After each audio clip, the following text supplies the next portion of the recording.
रुझान तो ये स्पष्ट है कि जिन लोगों ने खर्च का महा उत्सव मनाया था 3 दिनों तक, आज वो सन्नाटे में पड़े हुए हैं। कुल बीजेपी की अपनी सीट 230-32 पे जा रही है, बहुमत से अभी भी दूर हैं।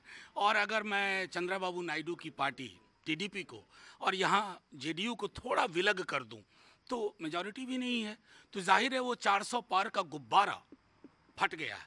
बस कष्ट इस बात का है कि बिहार में मतगणना की गति धीमी है। तकरीबन 40 कॉन्स्टिट्यूंसी में अभी हमने बात की है, 2 से सवा 2 लाख वोट की ही गिनती हुई है, जबकि पूरे देश में लगभग आधे से ज़्यादा राउंड खत्म हो चुके हैं। यहाँ 3 राउंड, 4 राउंड, 5 राउंड मैक्सिमम है। तो मैं आग्रह करूंगा चुनाव आयोग से इस पर फौरी तौर पर ध्यान दें।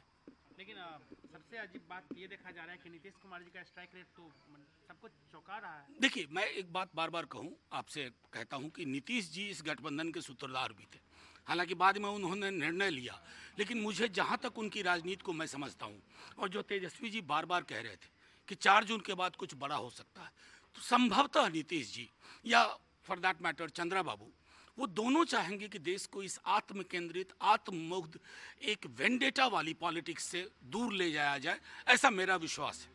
आप लोग उम्मीद करते हैं कि नीतीश जी, और आप लोग कोशिश करेंगे कि नीतीश जी को आप बताएं कि भाई इधर आना है, आप इसके सूत्रधार रहे हैं? देखिए, मैंने जो कहना था मैंने कह दिया। नीतीश जी के साथ हम विरोध में भी रहे, लड़े भी, साथ में काम भी किया, लेकिन इतना हम जानते हैं उनकी राजनीति फासिस्ट ताकतों के खिलाफ रही है। उन्हें आत्ममुग्धता पसंद नहीं आई, तानाशाही कभी किसी की पसंद नहीं आई।